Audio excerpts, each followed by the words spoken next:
More people are playing on the go than seemingly ever before, and people want to be able to slip in a few minutes or an hour or two of game time here and there, and lugging around a big bulky desktop or laptop isn't always ideal, especially if you want to go lay in bed or go out somewhere. Well, handheld gaming PCs are on the rise to answer that need, and I got a Steam Deck OLED to see what all the hype was about, and guys, I fell in love with it. Hello everyone, I am Jmulls, and let's mull over the Steam Deck OLED, and its unintended consequence.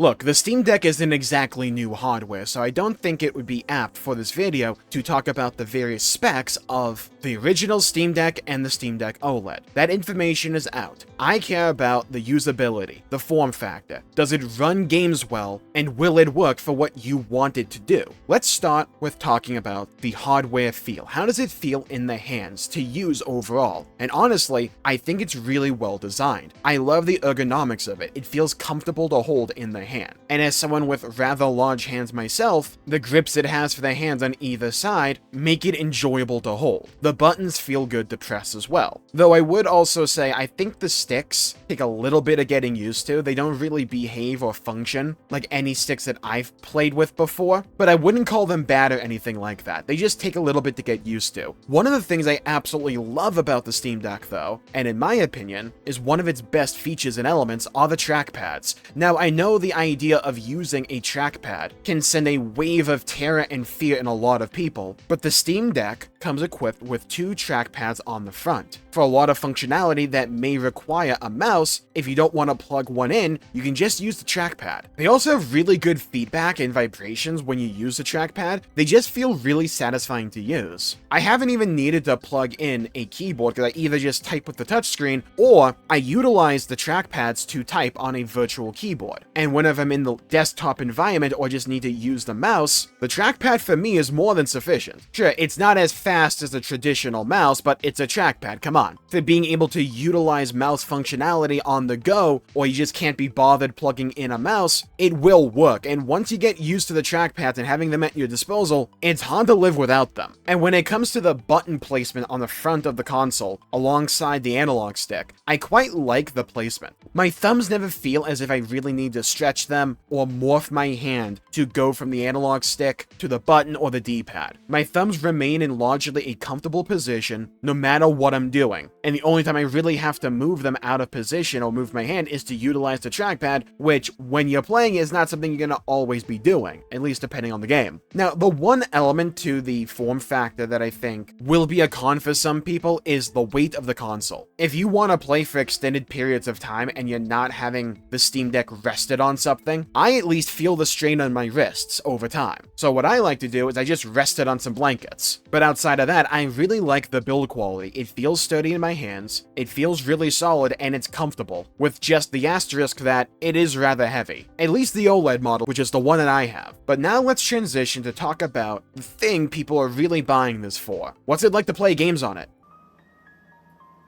Look, if you're coming from a really high-end gaming PC, or you're coming from a really good console, it is obviously not going to be to that level. Generally speaking, you're going to be running this thing at either 720p or 800p. And you may be going, wow, Jmulls, that sounds like really low resolution. And yeah, it kind of is, but you have to remember that you're not playing this thing, generally speaking, on like a 27-inch monitor or a giant TV. You can if you dock it, but if you're just playing it as it is out of the box, you're either rocking a 7-inch display if you're using the LCD model, or a 7.4-inch display if you're rocking the OLED model. And yeah, if you have the console like right in front of your eyeballs, you're going to see that resolution. But if you have the screen a decent distance away from you, honestly, it can be really hard to tell. When I was recording the Stellar Blade gameplay you're going to be seeing throughout this video, I was a good 1.5 to 2 feet away from the actual screen. And if you didn't tell me that it was only 800p, I wouldn't have known. That, and the fact that it's an OLED screen, at least for the model that I have, my god is it pretty. It is an eye-opening experience when you go from gaming pretty much exclusively on LCD screens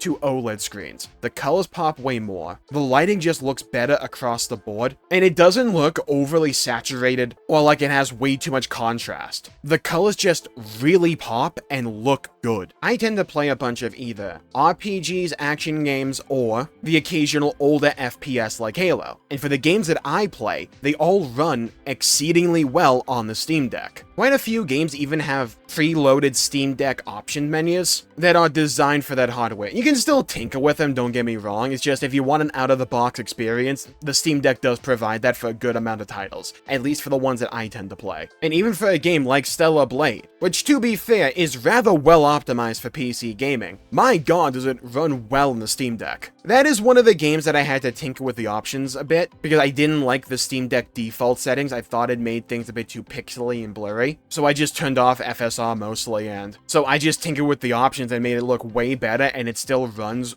rather well. Most of the time it hovers between 40 to 45 FPS for me, which for the Steam Deck is generally considered a success. And it feels noticeably better than just a 30 FPS, even if it's not technically 60. Though the screen itself, on the model that I have, can go up to 90. It's just the game has to be optimized enough or not intense enough to where it can actually get up there. I played a few games on this thing. I managed to get World of Warcraft, Final Fantasy XIV, and even Xenosaga. Yeah, I got some PS2 games in this thing. EmuDeck is pretty incredible. I even have some add-ons rocking in World of Warcraft. But the main games that I play on the Steam Deck right now, or at least I have been, are Dragon Quest XI, Stellar Blade, and Halo. Though I've tried out other games like Ori and the Blind Forest, Nier Automata, Shin Megami Tensei 5 Vengeance, and Baldur's Gate 3, and of the games that I've tested, mainly those, they all work on it. I haven't had a single game experience where I'm like, oh, this is like unplayably bad. I was almost thinking that with Stellar Blade until I tinkered with the options, and now it's incredible. And I almost dropped Halo because the sticks didn't feel good to me, like the dead zones for the sticks. But the beautiful thing about the Steam Deck, and something we're going to really be focusing in on for the remainder of this video, is just how customizable this thing is. I was able to not only tinker with my stick dead zones in Halo itself, but also in the options of the Steam Deck. And I managed to fiddle with it enough to where it ended up feeling good to me. And then, funnily enough, as I was recording this video, I realized, you know what I could do? I could just plug in a controller here. So I just plugged in my Xbox controller into the Steam Deck with the USB-C port that the Steam Deck has, swapped the order of the controllers in the Steam Deck menu, from the Steam Deck itself being player 1 to player 1 being the Xbox controller, and it just worked beautifully. So if you're just wondering, will my Steam games play well on this thing? Unless it's a really intensive game, or I think a game that uses anti-cheat, though I don't really play multiplayer games. Like, obviously you would have to check on a case-by-case basis, but the games that I care about work at least, and they run beautifully on this thing. You can also check to see if Valve rates a game to be Steam Deck verified, or, my preferred method, you can download the ProtonDB Badges plugin for Deculoader, and you can see community rankings for each game, where the community will score a game, like Silver, Gold, or Platinum, depending upon their performance and how they run on the Steam Deck. For instance, Stellar Blade is rated Platinum, meaning that it's really well optimized for the Steam Deck and it's going to run well. It's just really nice to be able to check at a glance whether or not a game is optimized for the Steam Deck or not, without having to do a bunch of research of your own. And despite the screen only being 800p, having a decent frame rate alongside the OLED screen, and the size of the screen itself, makes the gameplay experience really satisfying to me. But there's one other big element to the Steam Deck that I truly fell in love with: the fact that it's not Windows.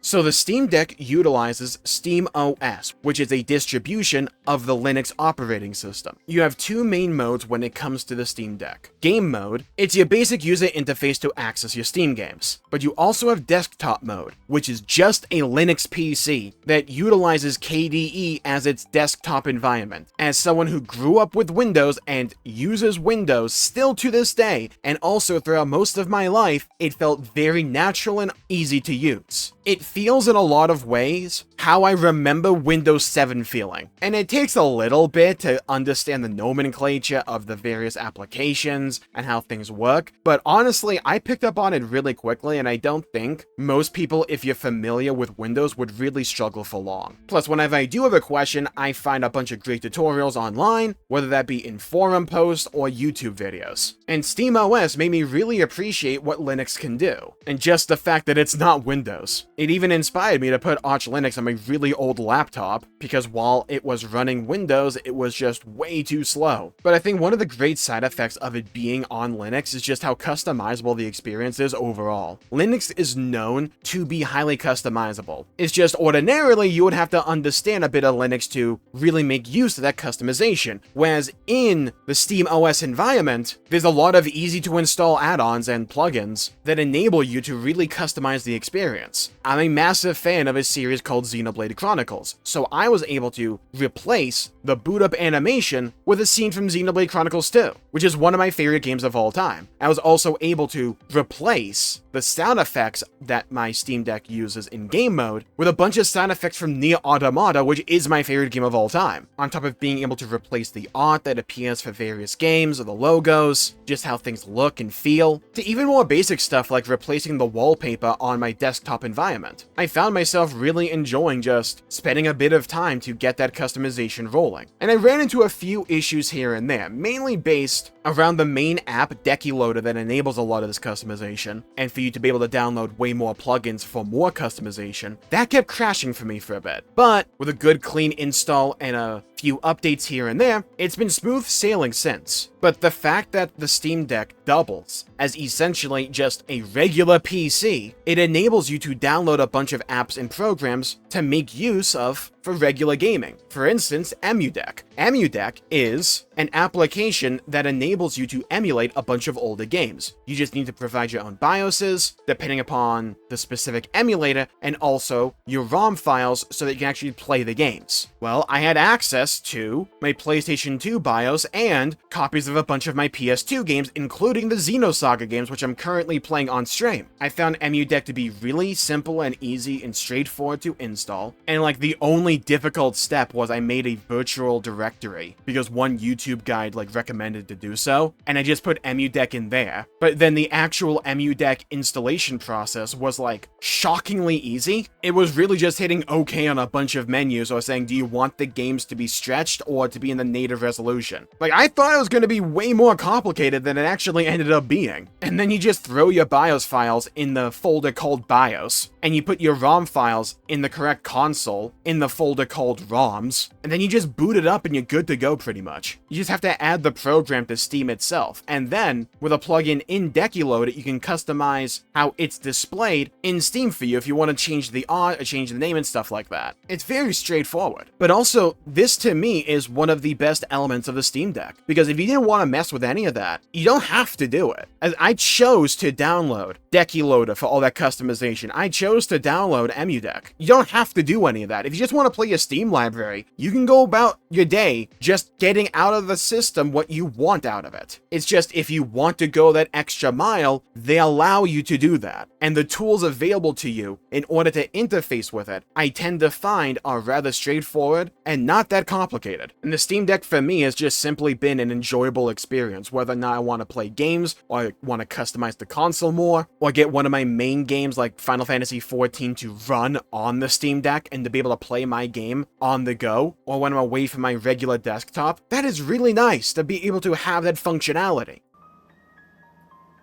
So do I recommend the Steam Deck? Honestly, I would if you're a PC gamer. If you have a good library of PC games and you want to be able to play those games even when you're away from your PC, yeah, I would recommend getting a Steam Deck, because in that case and in that scenario, I think it's worth it. But if your game library is already held up somewhere else, like on another console, and you don't have this fleshed out library of games on PC, then maybe I would advise some caution, unless you want to get into PC and you're like, okay, this is something I know I want to do. I want to build up a collection of PC games. I want to make use of the Steam sales. I want to be able to play my games like this. Then I and no one else needs to sell you on a Steam Deck. In that case, in my opinion, it would be worth it. Because if you also want to get a dock, you can just plug this thing into a regular TV or a gaming monitor if that is your cup of tea. It's comfortable in the hand to use, it is really customizable, and functions basically basically as a handheld PC because it's just a handheld PC. The user interface is very, very, very competent, understandable, and also enjoyable to navigate. And like, maybe that's just a me thing, but I enjoy just tinkering with this thing. And whenever I'm playing a game, I just find myself going back going, that is a pretty screen. Like, the colors just pop so well, the games look so dang good on this thing, and they play great. And also it comes with a travel case. It's like, this is an extra, it just comes with it. And has a little cloth to wipe your screen. The Steam Deck is something that I'm glad it exists. I'm glad that I have one. And I hope SteamOS continues to become more competent, more robust, and a viable alternative to Windows one day. And especially within the realm of a Steam Deck, I love the fact it's not Windows. I love SteamOS. I love the fact that it doubles as just a regular PC. I can download internet browsers, I can go to YouTube, watch videos, browse the web, mod games if I want to, and because Valve wants you to be able to play games in this thing,